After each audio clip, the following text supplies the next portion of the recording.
The rain was coming harder than usual the day he decided to do it in front of everyone. The thunder shuddered above the windows as if rooting for him. My boss, Milton Porter, didn't need the weather's help to make my insides rattle. I sat at my cube, grey and boxy, pressed between the humming copy machine and the black and white old landline, tapping out what I hoped was the last update to a piece on a lost dog in Upper Manhattan. I had turned it in late. I had missed 2 deadlines already that month. I could hear his footsteps before I saw his shoes, shiny and slow as they ate up the worn carpet. He didn't say my name. He just slapped the printout onto my keyboard. "This is garbage, Kate," he said, loud, not to me but to the rest of the writers, who had all learned to keep their eyes down but their ears open at scenes like this. I looked up at his tight jaw, the impatient vein pulsing at his temple. My fingers went cold. "All you ever do is go after the big stories nobody wants you to look at. You know you weren't brought in for Woodward and Bernstein stuff. You're a community column writer, write about bake sales, write about old ladies with cats." He leaned in, voice lowering. "Chasing shadows in the name of journalism is going to get you nowhere. You'll be back in Long Island with your mother before you know it." Behind him, people smirked. My cubicle mate Jill, who once told me my clothes looked like I got them at a fire sale, gave a little snort barely disguised as a cough. Milton waited as if daring me to talk back. My cheeks burned. All I could see in my mind were my mother's tired eyes, her arms crossed, and the words she'd spoken years ago, sitting across from me at our sticky kitchen table. "No one in this family writes for a living, Katie. People like us don't do those kinds of things." Milton finally tapped the paper twice, slow and final, then sauntered off. I picked it up to hide my hands shaking. The letters blurred on the rough print. Garbage. Somehow it strung more to hear him say it out loud than in any terse email. I worked until 8 that night, deleting, rewriting. I kept jumping at every sound, afraid another tirade was coming. When I did finally push through the glass doors and out under the soaked awnings, the city glowed cold and bottomless, a million stories hiding beneath every umbrella. I took the R train home. My phone buzzed. Mom checking in as if she sensed I was at my lowest and wanted to press just a little harder. "Did you see the job in the guidance office? Stable, good pension. It's not too late, Katie." It was always that way. Family group chats full of pictures of my cousins in medical scrubs or real estate blazers, baby showers, anniversaries, all evidence of good, solid, sensible success. I'd stuck out like a bent nail since college, turning down teaching for writing, staying in Manhattan long enough for everyone to stop asking if I'd come home for holidays. The shaming became more polite over time but lost none of its edge. My brother Mike, "At least you get to see the city." Aunt Dora, "You'll meet somebody and settle down. That's the real prize, honey." Not the news. It took patience to listen, to just smile, promise to think about it, and then disappear back into my life of ramen noodles and spiral notebooks. Milton's humiliation lingered for days. He reassigned my stories, gave my spot in the weekly rotation to Jill, and made sure I knew it was because people want fluff, not crusades. Every time I tried to chase a lead, whether it was a corruption tip in the council office or rumors of cover-ups at the hospital, he shut me down. It all made me quiet, made me small for a while, but I couldn't stop. Not for him, not for my mother's gentle sighs or my father's disappointed silences. I still watched the city, listened. There was something waiting out there just below the surface. It all started with a letter, anonymous, typed crooked and folded into thirds, no return address. It showed up at my apartment. Jerry Lawler never made it out of the fire, but they said he did. Look at the overtime records for Ladder 24. I held the paper in my hand for a long time, rereading those lines. Anonymous tips were part of every aspiring reporter's fantasy, but never my reality. I'd written about lost cats, noisy neighbors, a haunted laundromat. Now anyone trusted me with a secret. I started digging quietly, nights and weekends, breaks in the bathroom with my phone. Milton would never sign off so no one could know. I ran public records on Jerry Lawler, a firefighter listed as injured in a warehouse fire in Brooklyn 4 years prior. The story had always seemed off. 3 men pulled out, but Lawler's name lingered, a footnote, long after the others had moved on to medals and pensions. Records showed Lawler's pension was being drawn monthly, but he'd never filed for disability. The address on the form didn't match the house his wife lived in. Then overtime pay, checks cashed months after he'd supposedly left the job, signed in his name by someone else. I went to the firehouse, notepad pocketed, pretending to write a profile about veteran firefighters. Some of the old guys tensed at Lawler's name. One finally whispered, "Don't ask about him around the captain. He's got friends upstairs." He leaned in. "Some things don't burn easy, sweetheart." It went on for months. I trailed leads into the South Bronx, tracked union payouts, followed a thread that led me to a woman who'd lost her brother in the same fire, never told the whole truth by anyone in uniform. I barely slept. My mother's calls went unanswered. I missed Mike's daughter's birthday, catching hell in the family chat. Jill covered for me once or twice but soon grew suspicious, her eyes narrowing every time I came in late, hair wet with rain and face drawn from running down another dead end. By then Milton barely bothered to speak to me. "Clock in, clock out, Kate, or don't come back."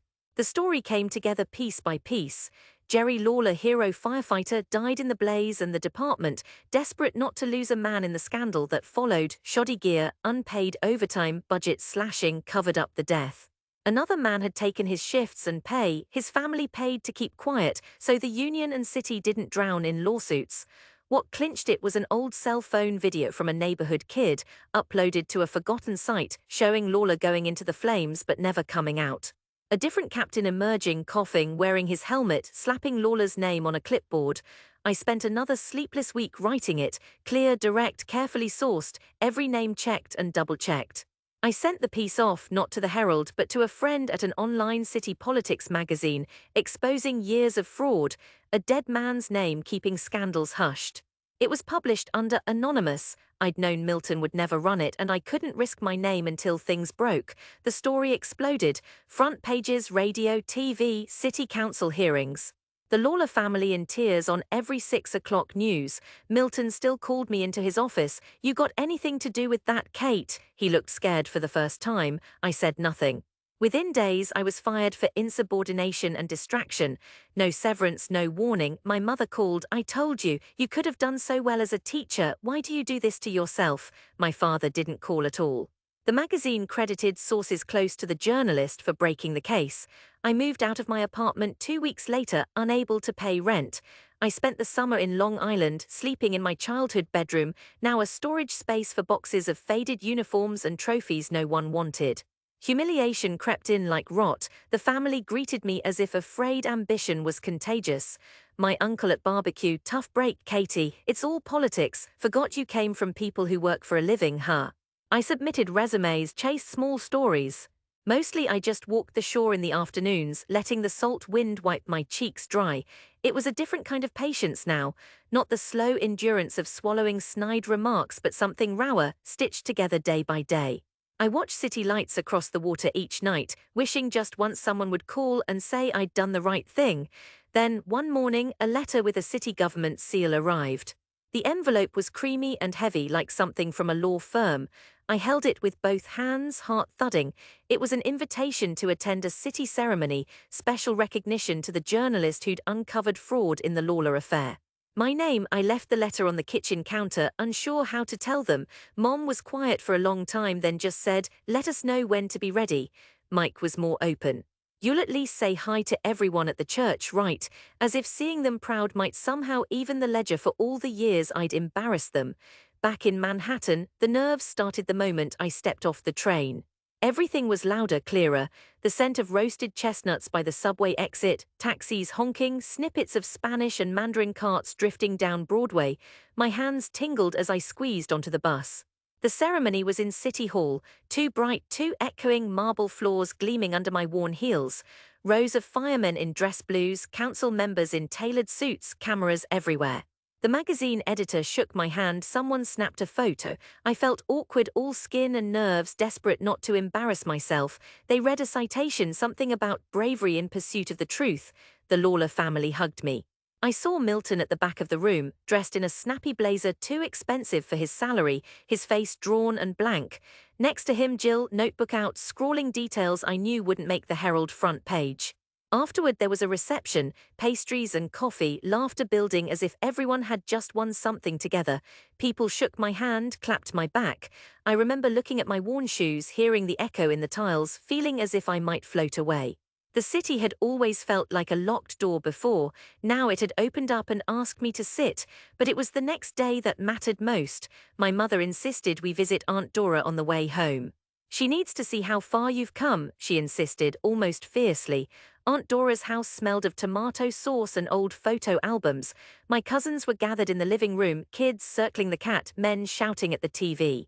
The usual hurricane of sound. I stood in the archway still holding my coat. Mom shushed everyone, the room quieted enough for Aunt Dora to finally look up from her Afghan. Well, look who it is. The city girl, she said, voice flatter than the pancakes she made at Christmas. How's the what do they call it, the scoop? Mike, grinning, stepped behind me and waved the morning's paper. You didn't see it, page 1. That's her story. He wiggled it for the crowd. Aunt Dora squinted at the headline, City HAILS Unknown Hero, Reporter UNCOVOS LAWLOR Fraud. My name, big and black underneath. I waited. I expected the usual. Polite applause, backhanded congratulations, maybe a joke about don't forget us when you write the movie.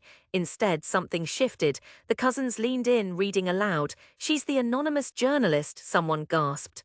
Mike pointed to the color photograph, me awkward clutching the award in front of City Hall. Dora held the page up so everyone could see, her eyes flickering with something like surprise. The kids drifted over, one asking, is that really you, Aunt Kate, on TV? Mom gave me a look, proud and relieved at the same time, as if the world had finally righted itself just a bit. For the first time, I didn't have to explain myself. I didn't need to say why I hadn't followed the safe path, why the calling wasn't about pension or security. The proof was there, ink and paper and newsprint smudged on Aunt Dora's fingers. Later at dinner, they asked for stories. What's it like to stand in City Hall? Was it scary digging up secrets like that? They listened and they didn't interrupt. Even Uncle Frank, the construction foreman who'd once said people die for a living every day, Katie. No need to make it a soap opera. After on the porch, Aunt Dora pressed my hand, softened finally by something deeper than pride. We always worried you'd get lost out there, she said, her thumb tracing a circle in my palm. Guess we never thought you'd find your way like this. There is never a full reversal in these stories. Nobody stands up and apologizes with a speech. They don't have to, they see you for what you did. For the first time, the mailbox filled with invitations, not reminders to try something safer.